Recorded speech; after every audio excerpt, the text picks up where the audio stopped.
Cleveland Guardians open their regular season in Kansas City 3 weeks from today. Yes, Kansas City in March. That's going to be a lot of fun.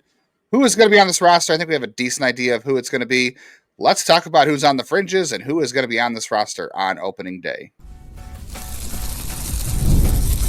Tanner Bobby of the Guardians, and you're listening to Locked On Guardians. You are Locked On Guardians, your daily podcast on the Cleveland Guardians. Part of the Locked On Podcast Network, your team every day.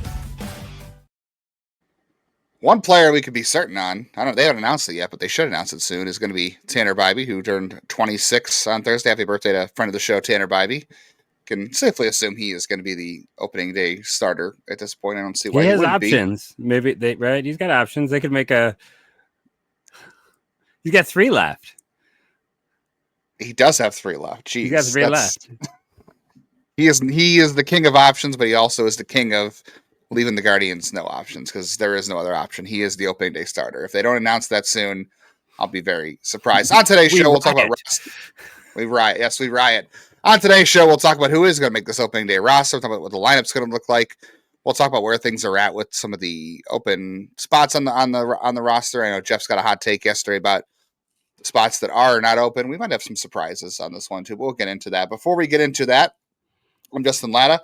I have been covering the Guardians minor league system since 2007. If you're new here, if you're an everydayer, welcome back. Thank you. We appreciate that. Become an everydayer.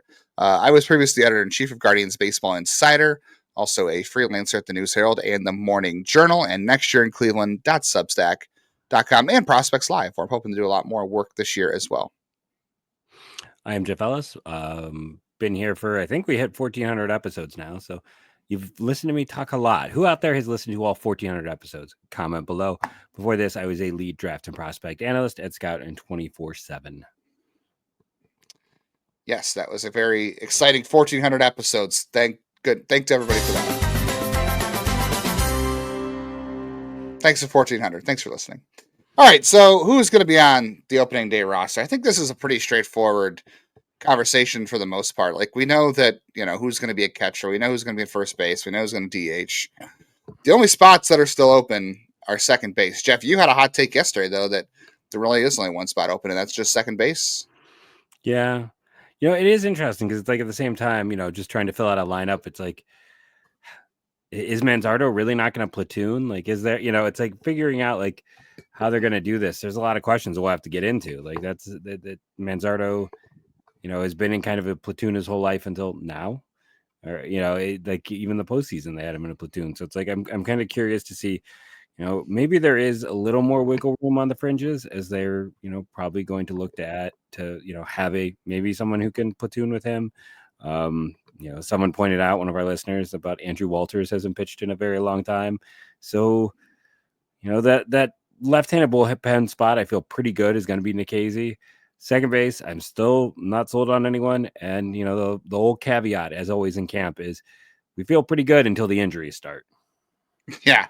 The Guardians, except for Chase DeLauter, have been pretty healthy this spring. That's been a good thing. They've got, Trevor Stephan and Nick Enright that are on the injured list. Not on the injured list, but Nick Enright's dealing with an injury. Trevor Stephan's still coming back.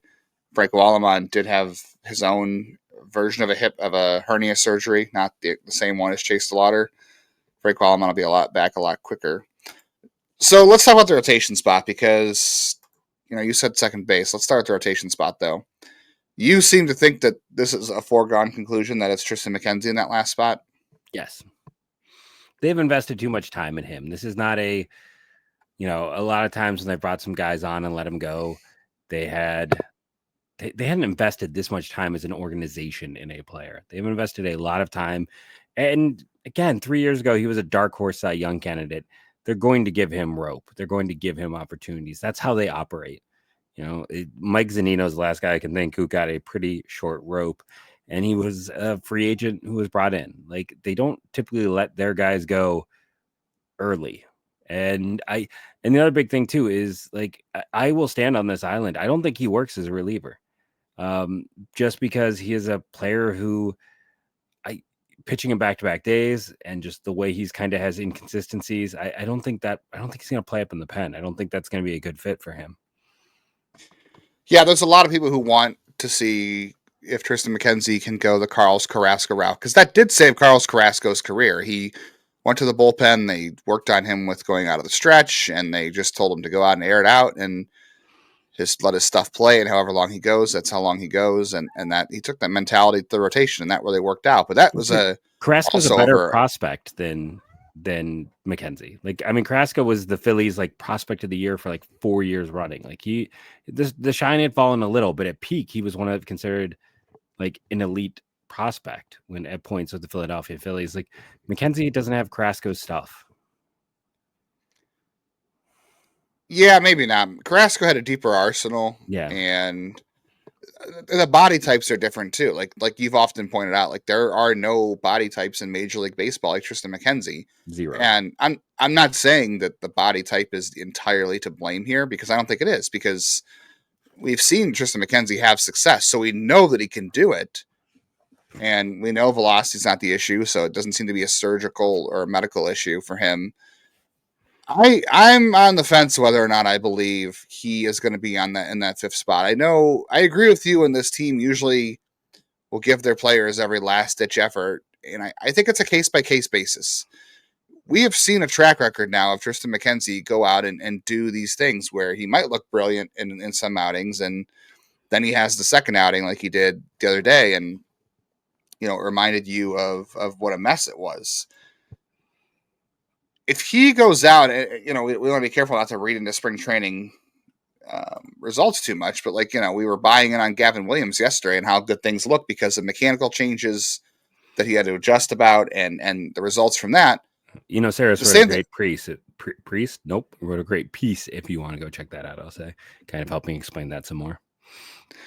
Yeah. So the same thing applies to Triston McKenzie, though. If we just don't see those changes come about in a game and he continues to walk guys to spring and can't get deep into outings, like you can remove a guy in spring training and bring him back in because spring training's fun that way. But at some point he has got to go out there and he has got to be able to get through innings, keep his stuff up, not walk everybody, and keep doing that. If he doesn't do that, if he doesn't show signs of progress in spring training where he's just not, results are one thing. If he's giving up home runs and guys are getting hits off him, whatever. It's the walks. You can't be out there walking guys in spring training. It's only been 2 outings for him, but there's 3 weeks left. The opening day is 3 weeks away. I don't think they're necessarily beholden to him if this continues to go in the wrong direction for him in spring training. The question is two questions on Triston McKenzie. So A, if it's not Triston McKenzie, who is it? Because I don't think we've seen enough of Slade Ciccone just yet, and I think there's a good chance that there are things he should work on. Yes. In AAA. So if it let's just guess for a second that it's not Triston McKenzie, and he either goes to the bullpen, which you and I both agree the bullpen is not going to work for him, because I don't buy that Triston McKenzie can pitch twice a week. Like you can't have a guy in your bullpen. Like people want to point out the Pedro Avila thing a year ago. Pedro Avila could pitch on back-to-back days, and he could pitch twice in a week. I don't buy that Triston McKenzie can go back-to-back days. I don't buy that he can pitch twice in 7 days either. We just haven't seen it. He hasn't been asked to do it. He doesn't have the body type to do it. I don't think he'll recover that well. And I'd be glad to be proven wrong, because I'd like to see Triston McKenzie on this roster and have an actual chance to prove it, because I have long believed in Triston McKenzie despite the body type, so I want to be wrong. But let's assume for a second that it's not Triston McKenzie and he is not on this team. Who is that fifth starter? Because, like I said, I don't think we can safely say today that it's Slade Ciccone just yet. Yeah, I think they're working on things with him. I don't think I honestly don't think it would end up being him, just because of what is. I think they want to develop him. Like I think you don't want to rush a guy who you're going. I think honestly, it might be Logan Allen, because he's on the 40-man and he's got he's going to burn his final option this year anyways, and we kind of know what he is. I think it is likely Allen or Cantillo then. Like I think Ciccone's working on multiple new pitches. You don't want to throw that guy right in the big leagues. You want to work on those pitches in an easier environment, though pitching in Columbus may not be the best environment for development. But hey, I think you go with someone who's more senior, and it is a case right now where it's like you let those two battle it out in spring training. Again, is limited in terms of what you can really take from it. But if one looks better than the other, you're sending them out there and seeing what they can do. Like it's not saying you're going to be there for the whole year. It's not even saying you're going to be there for 3 months. It's like probably going to get 5 starts, maybe 6 to prove yourself. And then they can just, the nice thing this year is that depth. They can cycle through. Yeah, I would also go with Logan Allen if that's not the case too. He's got one option left, I think, this year. Yeah. Yep. Final. This is his last option year, so you can't option him down this year if you need to. So probably one way or another, Logan Allen probably gets option, whether it's when someone comes back or if he starts the year in AAA, he'll get option no matter what. But I think it could be Logan Allen. Joey Cantillo still has things to work on, obviously. Logan Allen last year, it all fell apart, right? Like, it wasn't that long ago that you and I were both very high on Logan Allen as the third best pitching prospect in the system. He was a top 10 prospect. I think there's still a lot more runway and there's still a lot more belief in Logan Allen just because he has more time on his side, I suppose. But I could see if it's not McKenzie, it could be Logan Allen. The weird thing is, too, Jakob Junis, we talked about Andrew Walters. So for clarification, I think Josh pointed this out. Shout out to Josh, everydayer. I think so. So Andrew Walters pitched on the 24th against the White Sox. He got 1 out, had a couple walks.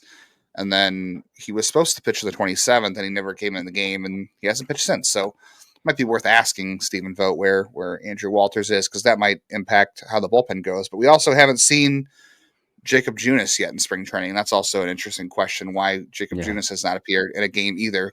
I was going to say they might stretch him out, and he could be a starting option, too, to start the year, because they said that would be a guy that they could go both ways on. And he hasn't pitched in a game either. So very interesting how the depth is playing out so far with McKenzie's issues. Cantillo's had some control issues, but they seem to be a little bit more higher on Cantillo. Like Craig Albernaz, of course they're going to say this, but Craig Albernaz talked about how the bullpen's much better, and we also haven't seen McKenzie pitch in a while either. So I don't know. Still TBD. I tend to agree with you that it probably will be McKenzie, but I also don't think it's as guaranteed as we think. If he just doesn't turn these things around, like next time he pitches, he's got to actually throw strikes and get through.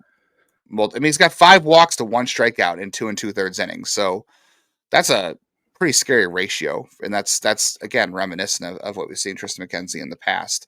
All right. We'll talk about, how long the leash will be on that 5th starter spot.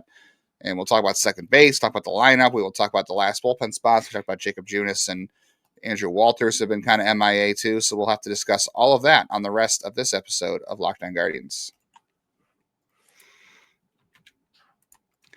If you want to get some protein in at a baseball game, if you're looking for a snack on the go, if you're looking for something at the office, look for the snack that is both delicious and nutritious. That, of course, is cracking into a good source of protein with wonderful pistachios. One of the highest protein nuts. Each 1 ounce serving has 6 grams of protein. It gives you over 10% of your daily value, and they're packed with fiber, better for you unsaturated fats that can help you keep feeling fuller longer. Again, I know I'm a big fan of good snacks at the ball game and eating peanuts. I definitely think that pistachios are a good way to go with all of those great nutritious facts right there. And in shell options, very no mess. I like that. You can eat them at your desk. You can eat them at the ballpark. Don't let it leave somebody behind to clean up all the mess from that. And you can also eat it on the go, too, if you need a snack on a road trip. So get snacking and get cracking with a snack that packs a protein punch like Jose Ramirez's punch to Tim Anderson. Visit wonderfulpistachios.com to learn more. Hey, everybody. Appreciate you making today's Locked On Guardians your first listen today and every day, wherever you get podcasts. We are free wherever you get podcasts. We are on Apple, Spotify, Stitcher, Podcast Addict, Podbean, Stitcher. What's the one you use, Jeff? Pocket Casts. We're all over the place. We're on YouTube. You can even get the ad-free version over on Amazon if you're into that kind of thing as well. And while you're here, make sure you're hitting the bell on YouTube so you don't miss a video. We have been posting a lot more clips of our shows lately. We'd love for you to get those if you are interested in more content like that. We'll have more throughout the year as well. I know Jeff will do some draft stuff at some point. I will have some prospect stuff from games. And if you're looking for additional content from us too, as we said, it'll be coming time soon for us to do a leftovers edition, maybe next week. We also are doing monthly subscriber only mailbag. So if you want to be an insider, the link is on your screen. It's also in the episode description too. Been having a lot of good chats over there with David, with Carl, about what happens with DeLauder's injury now. Is there any right field trade targets? I know we've been talking about. And there's some draft content up there in the folder that Jeff put up there that was statistic based. We'll add to that throughout the year. So lots of bonus content too if you want to be an insider and you just want to have some conversations with us throughout games throughout the season. All right, let's get into the leash in that last rotation spot, Jeff. So you said the other day that you think the Guardians will give Triston McKenzie if he makes that like 2 months. I think whoever does get that spot will get a long run. I don't think you make that decision and pull the plug after 1 month of starts unless there's an injury. So I do think that no matter who they take, I think they're probably taking that pitcher into the month of May. Things would have to be so disastrous. It would have, if it's McKenzie, he would essentially have to go out there and just have 4 or 5 bad starts in a row with 0 signs of progress to pull the plug. So I think generally the leash in that spot is going to be pretty long because they want to get Slade Ciccone. I think things worked out in AAA with new pitches, like you said, and they need to preserve their depth with guys like Joey Cantillo. And they might open the year with Doug Nikhazy in the bullpen, which we'll talk about. So whoever they take in that 5th spot probably is going to need a little bit of runway just to start the season. Yeah, I think, when I was talking about Logan Allen, to me, it almost felt like an injury replacement when I was talking about that earlier. I still think it is going to be McKenzie.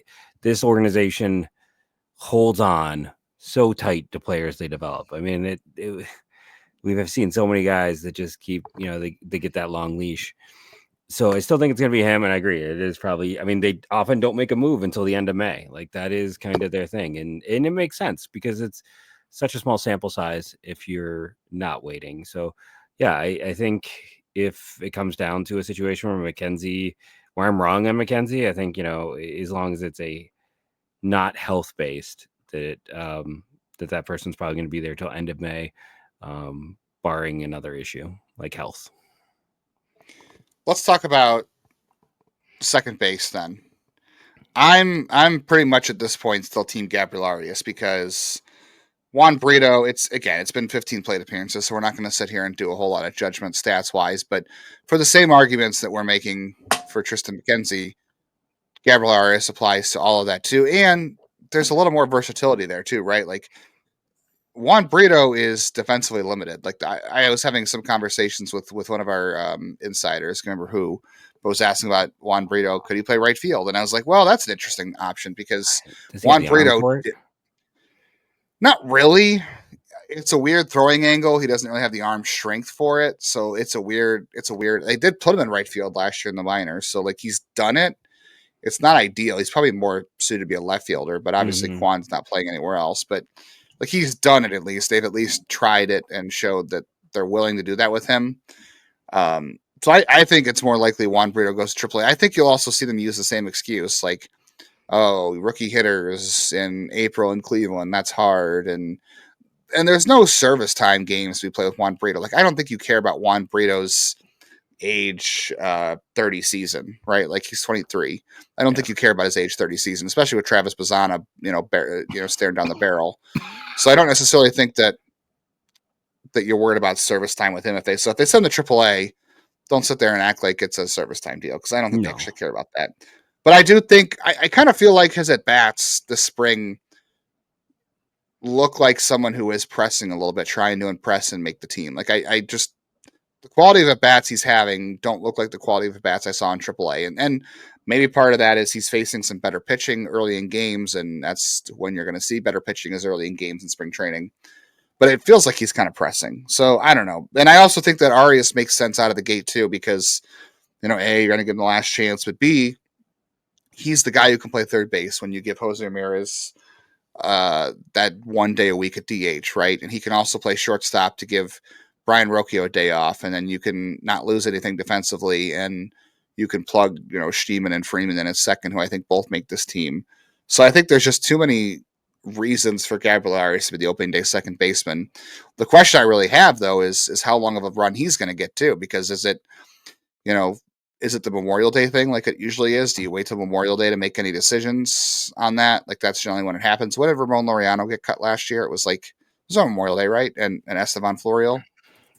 And even I'm trying to remember, like, I mentioned Zunino as well. I think Zunino was a little bit earlier than that. I thought that was June. No, because I was on my honeymoon in Jamaica when that happened. So that was middle of June. He made it to middle of June. I was pulling up Laureano now to see when he got cut. End of May 25th. Was when Laureano got let go. That seems I think that's generally probably the end of May, beginning of June is typically where we kind of see it. The thing I'll say with this is it does matter how he's playing. Like, if he's playing well, then you're not taking away from him. But if he's struggling and, Brito isn't doing anything to impress, then, they might just keep going because of the fact that, you're going to take the hit defensively. Is there a world where Bazana could debut, partway through the year? I still have a hard time with that just because I feel like they lose too much by having him play this year. Like, I know people don't want to hear that, but it's like you lose unless it's like an August debut. It's like you lose chances at PPI and you're starting his clock early and things like that. And no matter how much we want to take views on things and people will be mad in the comments, like, they're going to still operate the same way they have always operated. So I think if Arias is struggling and Brito isn't lighting the world on fire, I don't think they go to him because lack of defense. Like, he's got to be hitting for him to bring value. Like, the value is all in the bat. And if he's not performing, then, they're not going to make that switch. And I think they kind of know who Freeman and Schneemann are, and they realize those are backup types. There's just so much more ceiling with both Brito and Arias. I don't see them. It's those two guys. And, they might both get chances this year, depending on play, but I do feel like you're going to give whoever you want a pretty long leash, end of May. And then if one isn't hitting and one is, you go to the other one. So what you're saying is the second base battle essentially is going to carry into the regular season. It's got to be Gabriel Arias either has to show in the regular season he can hit, or Juan Brito has to push him from AAA to make that change. So you're saying the competition just extends into May or end of April or end of May. I mean, he's got to perform. And the one thing Arias has is that he's got a power ceiling, which, this team needs, frankly, is more people. He can generate power. And Brito, not saying he can't, but they're not on the same plane for power to me. And I disagree with that. I think they are on the same plane for power, only because of Brito at a best of his abilities can get to all of the power he possesses. And he's not a guy who has like light tower power, right? He's not a 60 grade power guy. He is more of like a 45, which translates to what, 15 home runs ish, 20 home runs ish. See, I think like Gabby's got like 55 raw. That's what I'm saying. I think Gabby outpaces him in the raw power department, but I have very little belief that he gets to all 55 of that raw power. I think we're talking 15 to 20 home runs from both guys, whereas that's the game power for Arias. The odds of him reaching it are still low, whereas Brito, I do think, can maximize it because of batted ball quality and optimizing his swing. Arias doesn't have a swing optimized for home runs. It's more of a line drive swing, and his power is the opposite field, whereas Brito does have, at least from the left-handed side, has the ability in his swing to pull the ball in the air, which we've seen. So I have more belief that Brito is going to get to most of his power, whereas I don't believe that in Arias. Raw exit velocities you're right about. The defense is there's no doubt which one is going to give you a better defensive. Oh, absolutely. So that's the separator there that I think, at least early on, it should be. Yeah. And I think you need that. I mean, there's two things here, right? We definitely have questions about the offense and the lineup. So you have to do one of two things. You want to improve the starting pitching. The bullpen you still feel pretty good about. So you either have to be really good at preventing runs or you have to be good at scoring runs. So if Brito's not giving you the opportunity to score more runs, then he has to be. Then you got to go with the route of preventing runs, and that comes from Gabriel Arias, and he can do that at multiple spots. All right, we'll talk about the bullpen next, and we'll get into the lineup, and we'll wrap that up on today's Locked On Guardians.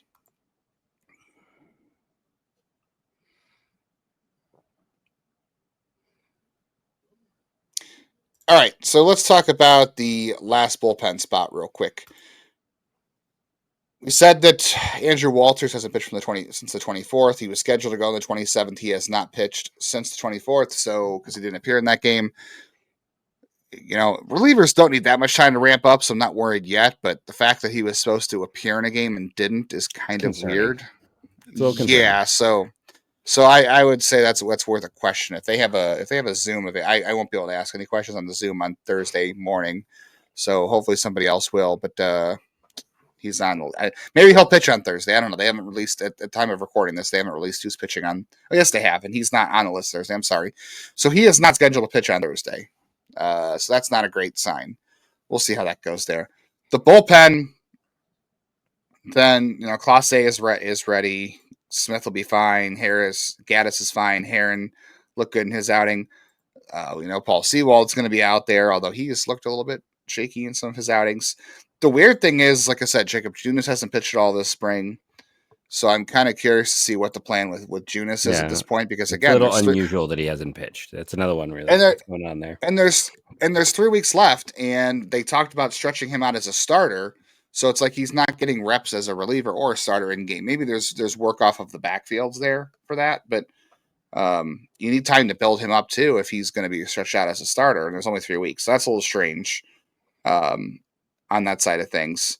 So I think, given the fact that we have questions with the Walters and we have questions about Junis right now, I'm absolutely with you. I think Doug Nikhazy, who is actually going to pitch out of the bullpen on Thursday, I think it's very likely he makes this team just because they need a second lefty, and I think this is a more ideal role for him at this point in his career. They do have enough depth to cover. We talked about Logan Allen. We talked about Slade Ciccone. We talked about Joey Cantillo. So they do have some depth there. He's got a history in that role too, which I think is helpful. Does he? I mean, in college, he was a starter in college. I thought he started out as a reliever his early years. I could be wrong. I thought he started out as a reliever. Maybe, but I know his last year he was a starter, so I'm not sure on that. But the questions I have too are like guys like Vince Velasquez and Colby Allard. Do they have opt-outs in their contracts because they got non-roster invitations to spring training? He was hurt. It was 2020. That's the issue. So he barely pitched. He did start out as a freshman, so that's what it was, and then moved to the rotation pretty quickly. Most guys do that, yeah. So I don't know. Like, do Colby Allard and Vince Velasquez, do they have like opt-outs in their contracts where if they're not told by a certain date in March if they make the team, they can opt out? So you've got to factor that into what they're going to do with those guys, because those guys apply to depth too. Yeah. I wouldn't be surprised to see Vince Velasquez make the team out of spring training. Like, he's looked good to me so far. I have him making the team currently. I have him taking Andrew Walters' spot since I am concerned about Walters. Yeah, I definitely agree with you right there. I think there's a good chance that Velasquez is on that opening day roster as well. And right now, to create any spots, do they? I think they're pretty good, right? They had 40. No, they're at 40 because of. But they haven't taken guys. No, they're at 40. They haven't moved John Means is on the 40 man right now. They haven't moved him over. They haven't moved over Henches. I want to say they had 3 open spots, and all they've done. Henches is on the 60. Okay, Henches and Fryer both on the 60. Yeah, but you haven't moved Bieber and you haven't moved Means over, so they're fine. Yeah, so they have 2 spots. So that one spot can be Vince Velasquez, and that's probably the only one. Honestly, I don't see anybody else as a non-roster making it at this point.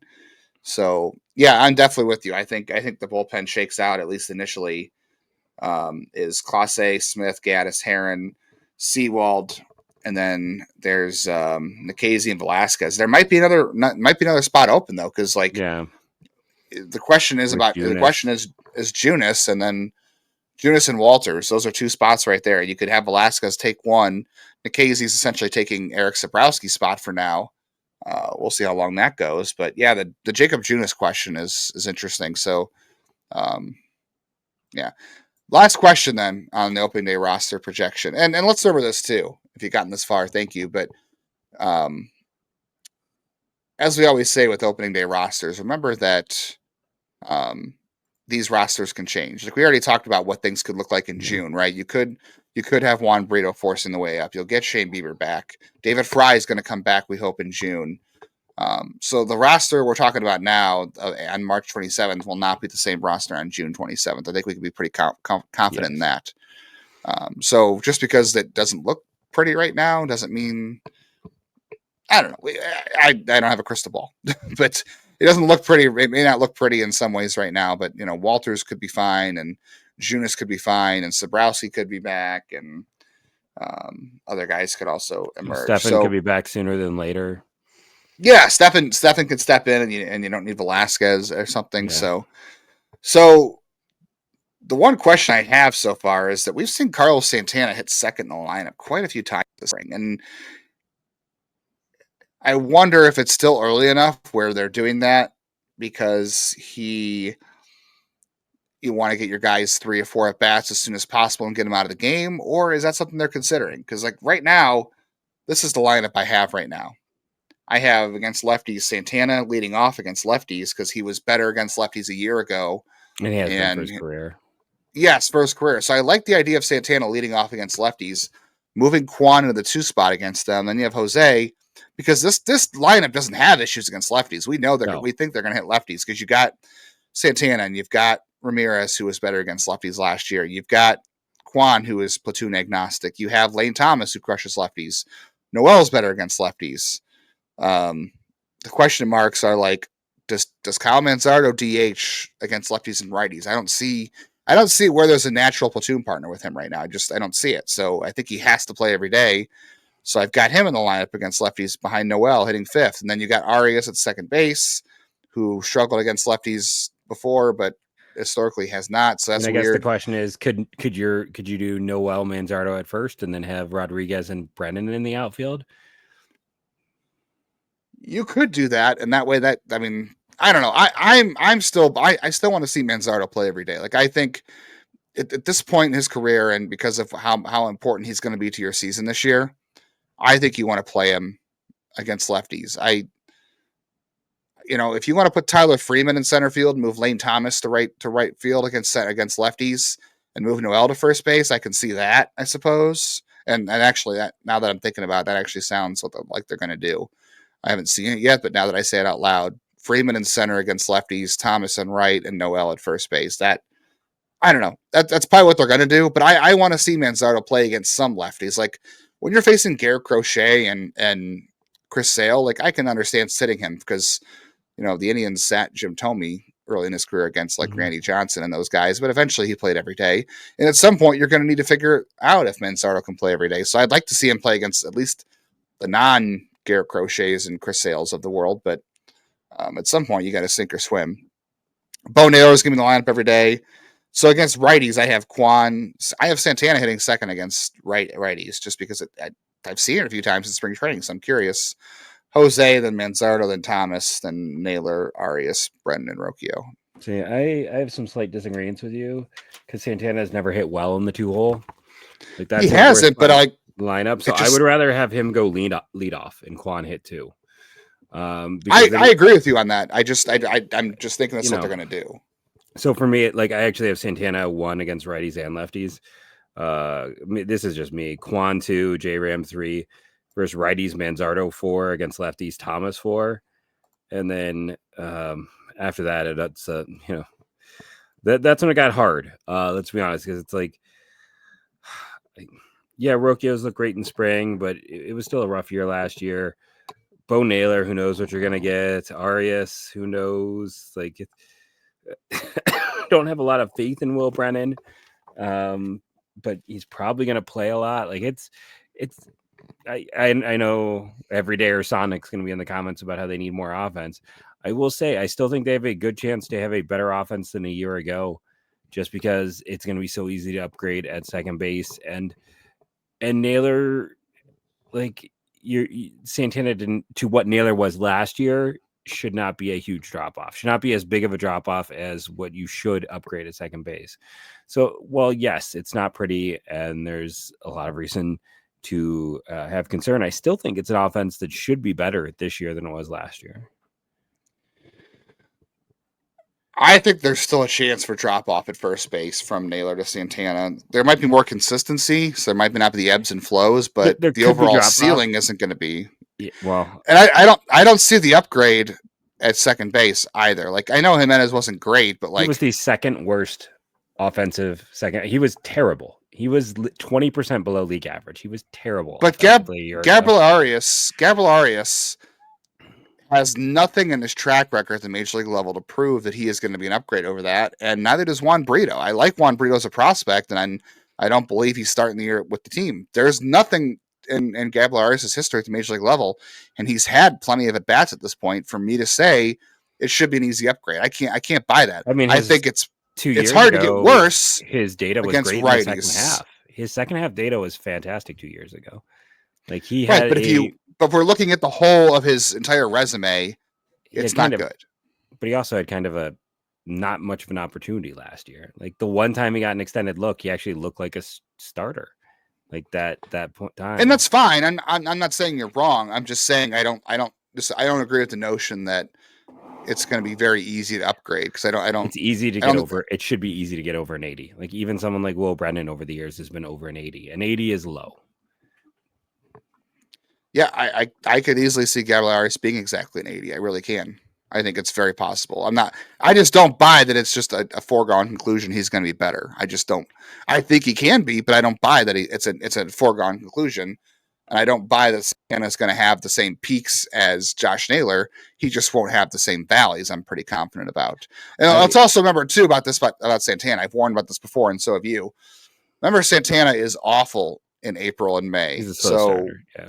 We're all for the first 2 months of the season, we're gonna have to balance if Santana has a slow start. Well, is this normal early season Santana, or is he cooked because he's 39? Like, or whatever. So yeah, and that's gonna be a question all year long. My whole point is I think the drop from Naylor to Santana is smaller in terms of like the mean range than what I believe the upgrade will be between the options at second base and what they got a year ago, because of how low what they got a year ago was.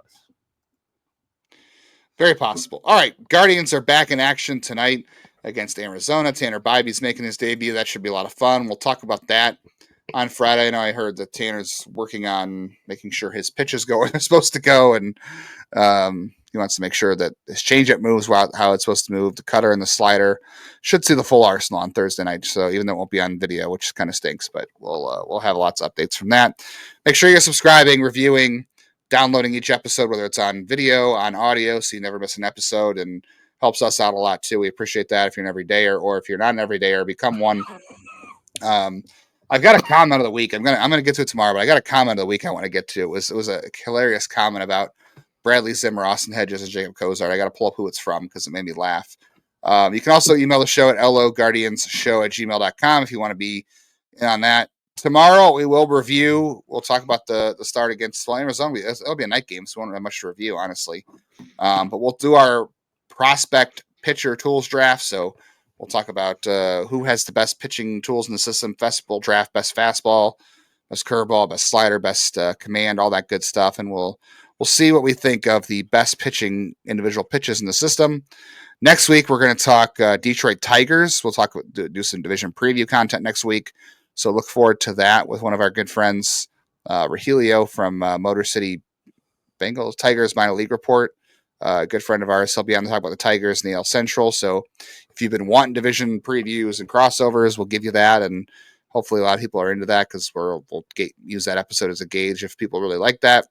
And next week, we'll also talk about the Guardians' path to another division title and a possible World Series. What do they have to do to win the division? What do they have to do to win the World Series? That's coming next week as well.